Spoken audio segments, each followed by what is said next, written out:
जय श्री राम। सभी भगवत भक्तों का स्वागत है। आज हम घमंडी रावण और महाराज बाली, वानर राज बाली के बारे में चर्चा करेंगे। आप सब जानते हैं कि भगवान श्री राम ने युवराज अंगद को दूत बनाकर रावण के दरबार में भेजा था। अंगद जी और रावण के बीच में बहुत बड़ी वार्ता होती है। उसी बीच में परिचय के दौरान रावण कहता है, रहा बाली वानर में जाना। खैर, अंगद बड़े धीर वीर गंभीर व्यक्तित्व के धनी, इस पर उन्होंने कोई प्रतिकार नहीं किया। बात आगे बढ़ी और रावण ने अंगद से कहा, बाली बिमल जस भाजन जानी, हतहुन तो ही अधम अभिमानी। अरे अंगद, मैं तुम्हें बिमल यश वाले बाली का सुपात्र जानकर तुम्हारी हत्या नहीं कर रहा। बहुत बड़बोला था रावण, स्वभाववश इतना ओछा बोल गया। लेकिन इसमें एक सत्य बात कहा कि बाली का जश विमल है। बाली विमल जस भाजन जानी, हतहुन तो ही अधम अभिमानी। यह कहते कहते रावण और बोलता है, कह रावण रावण जग केते। कह रावण रावण जग केते। रावण ने कहा, चल बता तू कितने रावण को जानता है, तू संसार में कितने रावण हैं।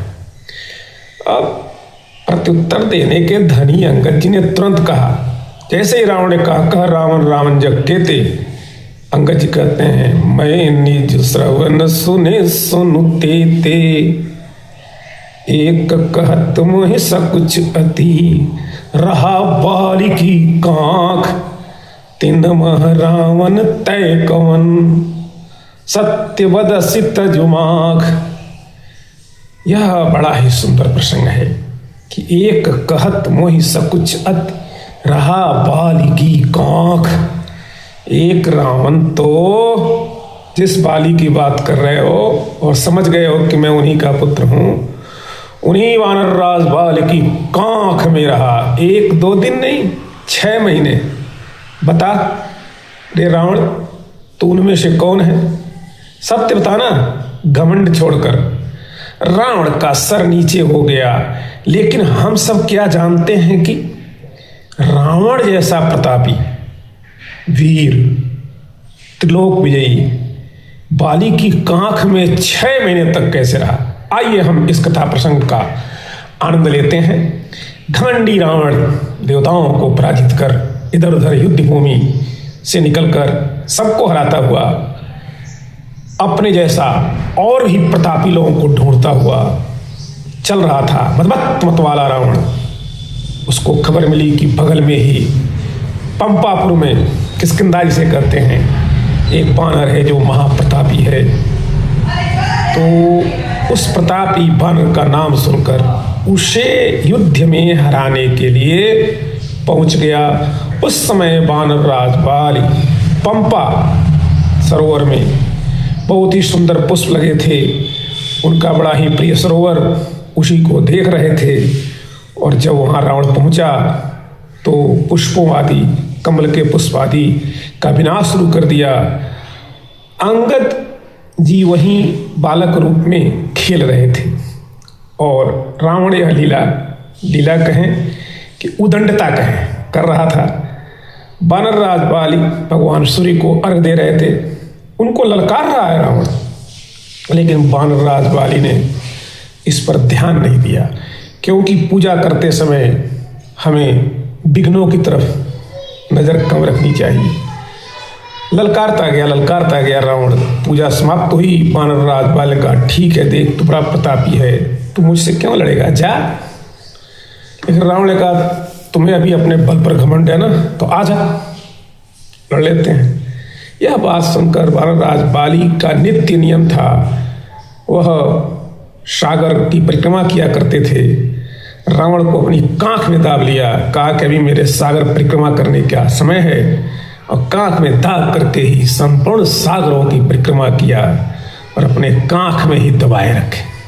बाल की कांख। एक दिन घटना घटती है कि रावण को कांख में रहते रहते काफी तकलीफ हो गई और बदबू से तंग हो गया, तो वह वानर राज बाली की कांख में दांत से काट लिया। जैसे ही काटा, वानर राज बाली सोचे कि कोई छोटे मोटे जीव वगैरह होंगे, कीड़े मकोड़े में, कोई बात नहीं। और उस दिन ला करके अपनी कांख की सफाई करने की नियत से रावण को पलंग में बांध दिए, अपनी पलंग में ही बांध दिए।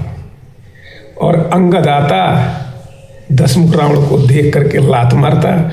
लोग समझते कोई जानवर है, कोई जंतु है, और इस प्रकार उसकी बड़ी दुर्दशा होती थी। एक दिन मौका पाकर रावण भागा। भागते संजोग से महाराज बाली ने देख लिया और पकड़ करके ला करके अपने जो अश्वशाला था उसमें बांध दिया। वहाँ उन्होंने इसको बच्चों के खेलने का खिलौना बना दिया। वहाँ अंगद इसके सर पे लात मारा करते थे। रावण बड़ा परेशान था। संयोग की बात है, महारानी तारा, महाराज बाली की पत्नी, एक दिन रावण को देखी और रावण को पहचान गई।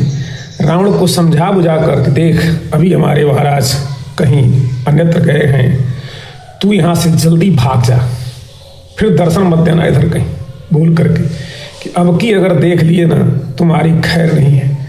महाराज बाली की महाउदार पत्नी, पंच कन्याओं में अग्रणीय तारा जी ने रावण को आदर के साथ अपने स्वभाववश छोड़ दिया और रावण वहां से भगा।